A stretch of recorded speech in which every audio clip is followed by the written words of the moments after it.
शतबार नमन है तेरा सत्कार है हिंदी, शतबार नमन है तेरा सत्कार है हिंदी, भाषा ही नहीं अपना तो संस्कार है हिंदी। मित्रों, सर्वप्रथम इस कार्यक्रम को जो आयोजित कर रहे हैं, मैं गगन सिंह जी की सोच को प्रणाम करूंगा, सलाम करूंगा, सिर्फ उनको ही नहीं बल्कि आयोजक मंडल की पूरी टीम को।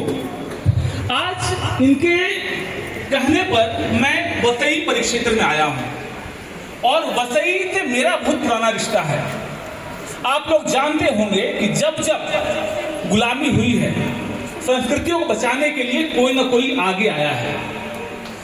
गोस्वामी तुलसीदास जी ने जब रामचरितमानस लिखा, उसके बाद हमारे में और उनके में, आक्रांताओं में और हमारे में विचार का अंतर हुआ। उसके बाद भी कालांतर में हम गुलाम बने। लेकिन फिर एक आए बाजीराव बल्लाड़ भट्ट। आप जानते हैं चीमाजी अप्पा स्टेडियम वसई में देखा होगा आप लोगों ने, जानते हैं कि नहीं? चीमाजी अप्पा कौन थे जानते हैं? चीमाजी भट्ट। मैं उनके कुल से आता हूं और आपके लिए यहां आया हूं। मित्रों, लोगों के मन में राजपूत को लेकर ऐसी अवधारणा रहती है कि जो हिंसा ही करते हैं वही राजपूत, लेकिन मुझे लगता है कि ये गलत है। जो रक्षणार्थ हिंसा करते हैं वो राजपूत। मैं गर्व से कहता हूं, मेरे साथ ददन सिंह जी हैं, वो एक लिंगी राजपूत हैं। मांस और मदिरा से दूर दूर तक इनका कोई संबंध नहीं है। गलत कर रहा हूं?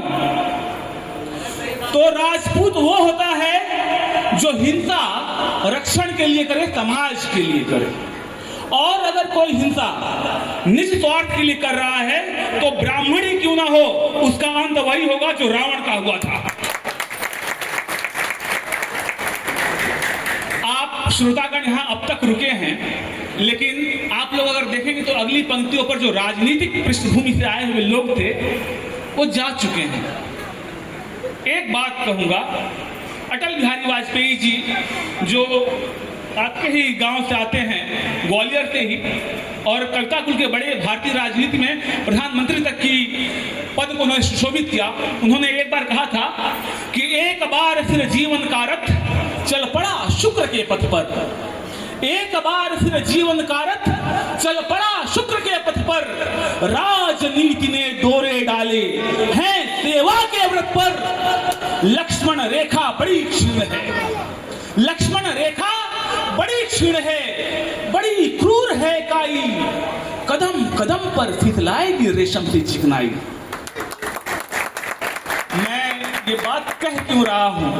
क्योंकि मित्रों, राजनीति के गलियारे तक पहुंचने वाला जो पायदान है वो समाज सेवा से ही होकर गुजरता है ददन भाई।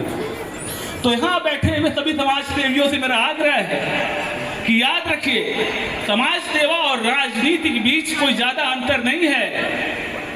तब कहता हूं कि एक बार फिर जीवन का रथ चल पड़ा शुक्र के पथ पर, राजनीति ने डोरे डाले हैं सेवा के व्रत पर, लक्ष्मण रेखा बड़ी क्षीण है, बड़ी क्रूर है काई, कदम कदम पर फिसलाएगी रेशम की चिकनाई। और काजल के पर्वत पर चढ़ना, काजल के पर्वत पर चढ़ना, चढ़कर पार उतरना बहुत कठिन है निष्कलंक रह करके ये सब करना, बहुत कठिन है निष्कलंक रह करके। मित्रों, मैं यहाँ पर कविताओं की एक लंबी सूची लाया था, लेकिन मुझे पता है कि मेरे साथ और भी कविगण हैं जिन्हें आप सुनना चाह रहे हैं। मैं उनके बीच और उनके और आपके बीच कोई व्यवधान नहीं बनूंगा। आप मुझे YouTube पर, सोशल मीडिया पर कहीं भी सुन सकते हैं, लेकिन इन्हें सुनना आवश्यक है। समय भी ज्यादा हो चुका है, इसलिए मैं ज्यादा समय नहीं लूंगा। धन्यवाद। बहुत बहुत धन्यवाद मित्रों।